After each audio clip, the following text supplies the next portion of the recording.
dua hal besar yang diemban oleh kurikulum. Yang pertama itu adalah bagaimana menyiapkan peserta didik calon lulusan itu nanti siap untuk menghadapi tantangan di zamannya. Satu sisi. Nah, yang kedua itu adalah bagaimana mewariskan budaya, karakter bangsa, akhlak kepada peserta didik itu. Di madrasah itu ada hal yang yaitu nilai keberkahan. Yang ini mungkin tidak berkembang di pendidikan umum.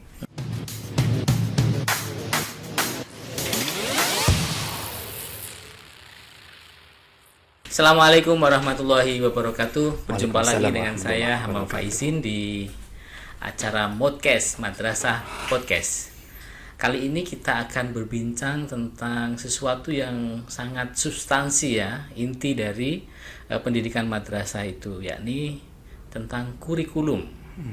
Tentu kita sudah tahu apa itu kurikulum, tetapi untuk menyelami makna terdalam dari kurikulum tersebut, kita perlu diskusi panjang lebar dengan ahlinya. Kebetulan saat ini kita sudah punya teman ngobrol. Beliau adalah Bapak Dr. Imam Bukhari MPD. Beliau selaku pengembang teknologi pembelajaran di Subdit Kurikulum Direktorat KSKK Madrasah. Assalamualaikum Pak Imam.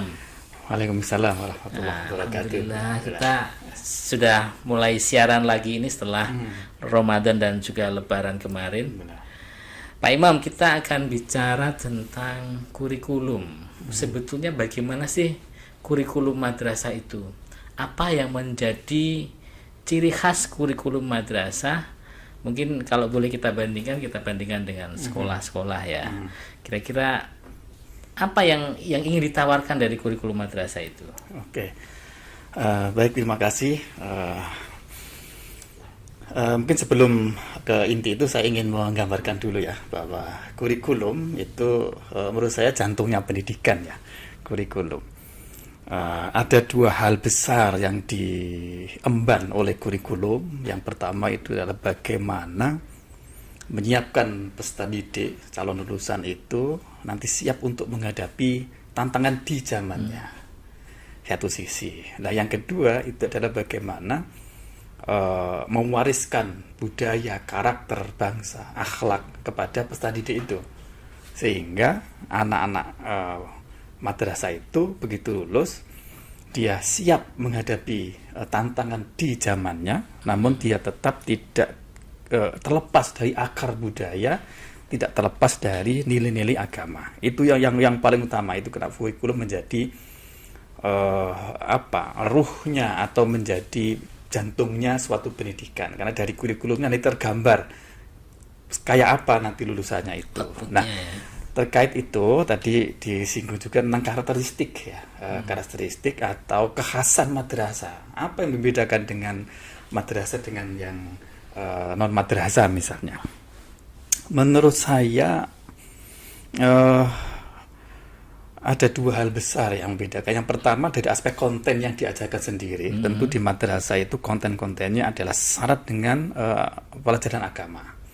Kalau di sekolah itu ada PAI yang di situ kalau nggak salah 3 jam pelajaran. Tapi di madrasah PAI itu di breakdown menjadi 5 mata pelajaran. Akun hadis, akidah akhlak, fikih, SKI dan bahasa Arab. Masing-masing 2 jam pelajaran sehingga jumlah total 10 mata pelajaran. Dari aspek konten seperti itu. Yang kedua tidak kalah pentingnya, justru ini menurut saya yang paling penting itu adalah nilai-nilai yang mewarnai di dalam praksis pendidikan di madrasah itu mesti adalah nilai yang diwarnai oleh nilai agama. Jadi agama ini menjadi perspektif, menjadi warna di dalam proses pendidikan yang ada di madrasah. Jadi cara guru ketika mengajar itu yang perspektif agama itu kayak apa. Dalam ini tentu realnya adalah bagaimana menghadirkan pendidikan tapi warna ukhrawinya itu muncul. Kira-kira begitu. Iya. Kalau dibahasakan lebih jelas seperti apa kira-kira? Warna ukhrawi itu. menurut saya ada beberapa aspek yang kan begini, dunia ukhrawi itu kan sebuah perspektif ya, cara pandang. Sebagai perspektif artinya bahwa ukhrawi atau ibadah itu bisa masuk pada semua hal, termasuk dalam dunia pendidikan. Misalnya begini, peserta didik belajar di dalam kelas, diajar oleh guru. Ini dalam perspektif ukhrawi dia adalah aktivitas ibadah. Ya. Jadi nggak bisa dipisahkan lagi, belajar itu ya ibadah. Ibadahnya siswa, ibadahnya peserta didik madrasah, itu dengan cara belajar itu gitu. Nah, selama ini kan ya ini menurut saya belum terasa banget gitu ya. Ya belajar, ibadah ya ibadah gitu. Nah, padahal perspektif ukhrawi ini itu akan sangat punya dampak ya ketika nilai ukhrawi, nilai ibadah itu dijadikan perspektif dalam aktivitas pembelajaran. Tentu itu dampaknya pada suasana kebatinan dan atmosfer pendidikan akan terbangun dengan nilai-nilai religius. Contoh misalnya, ketika ulangan ujian misalnya, kalau itu dipandang sebagai ibadah, itu peserta didik tidak akan contekan atau tidak akan curang. Ibadah kok curang? Kan begitu akhirnya kan. Masa ibadah kok menyakiti orang lain? Masa ibadah kok bully temannya? Akhirnya kan terbawa dengan sendirinya. Nah, itu pentingnya menghadirkan nilai ukhrawi di dalam praksis pendidikan kita. Itu kira-kira begitu. Atau mungkin kalau kita sering mendengar tuh, kalau kita lakukan belajar dengan perspektif ukhrawi itu, mungkin kita juga mendapatkan keberkahan dari itu gitu ya. Itu apakah masuk di situ juga? Sangat betul, sangat benar dan memang begitulah faktanya. Jadi di madrasah itu ada hal yang yaitu nilai keberkahan. Yang ini mungkin tidak berkembang di pendidikan umum. Ada nilai keberkahan. Kalau kita runut ya, bahwa madrasah itu kan cikal bakalnya dulu itu kan dari pesantren.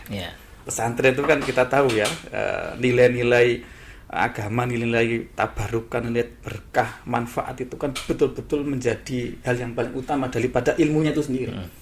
Jadi keberkahan dulu baru ilmunya, bukan ilmu dulu baru itu kira-kira begitu proses. Nah,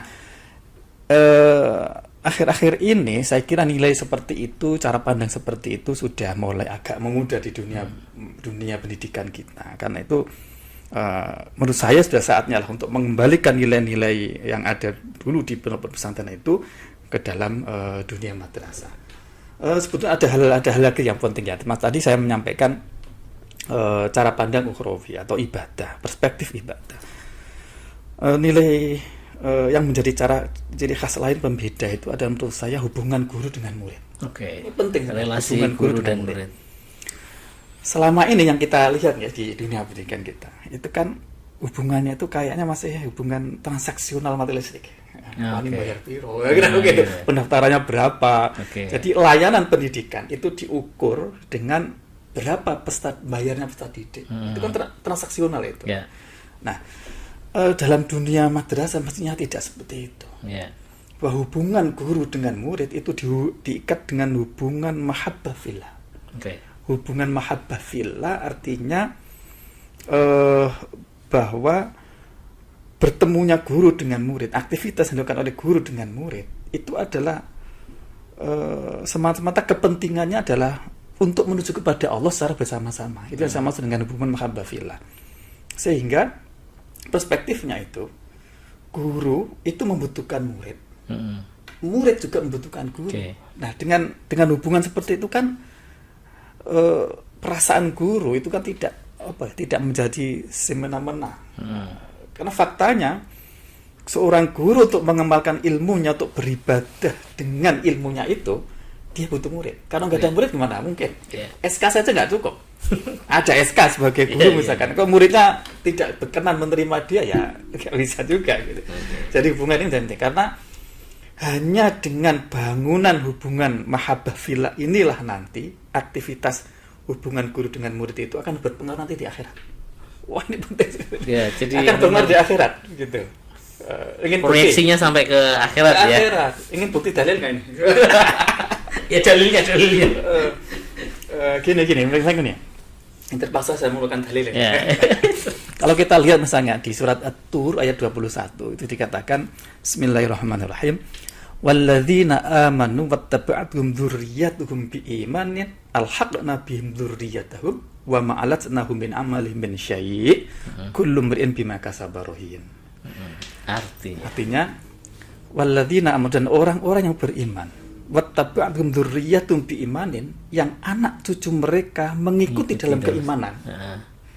Alhaqna bihim dzurriyyatahum, nanti kelak di akhirat akan dipertemukan dalam satu kamar di surga.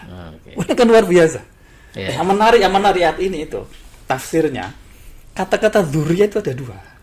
Ada dzurriyyah bin nasab, biologis ya, darah itu ya, biologis, anak, cucu, bojo, cangga, waring, uduk-uduk, siwur sampai ke atas juga begitu. Nah, itu nanti anak, kalau orang tua, kalau anaknya itu ternyata gara-gara orang tuanya kemudian dia beriman mengikuti orang tua, nanti ketemu itu nanti di akhirat. Nah, kriteria dzurriyyah yang kedua ini adalah dzurriyyah bis sabab. Tadi bin nasab, ini bis sabab. Nah, As-Sawi menyatakan dzurriyyah bis sabab itu adalah hubungan satu orang atau lebih yang diikat dengan mahabbah fillah yang memunculkan amal soleh. Coba kalau kita perhatikan ya, hubungan dua orang atau lebih yang diikat dengan mahabbah fillah yang memunculkan amal soleh. Institusi pendidikan itu ya. Pendidikan itu hubungan guru dengan murid. Siapa lagi sih, Pak? Guru dengan murid, kiai dengan santrinya. Itu apa? Kata-kata dzurriyyah tadi mencakup itu. Bahkan As-Sawi yang menarik pola ini, yang menarik bagi kalian. Kata As-Sawi, tafsirnya Khasyah dari tafsir Jalalain. Itu mengatakan hubungan bisabab itu ternyata jauh lebih kuat daripada hubungan binasab. Kenapa itu? Ya, sebabnya nggak tahu ya. Tapi yang jelas kita lihat aja misalnya Nabi Nuh dengan Kan'an. Akhirnya nggak bisa ketemu. Padahal binasab.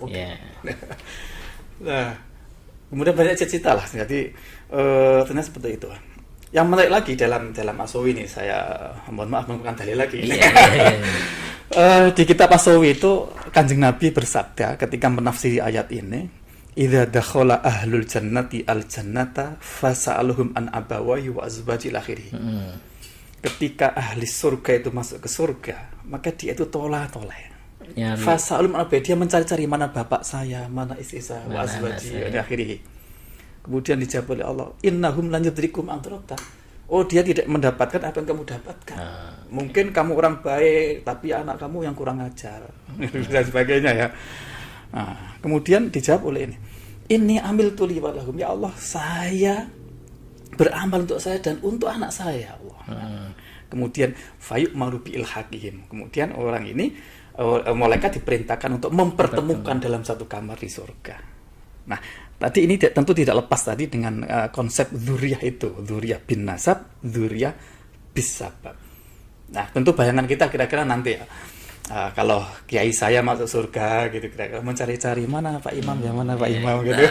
Tentu itu harus ada syaratnya tadi. Ada syaratnya itu hubungannya itu diikat dengan mahabbah fillah, yaitu hubungan dua orang lebih yang sama-sama menuju kepada Allah.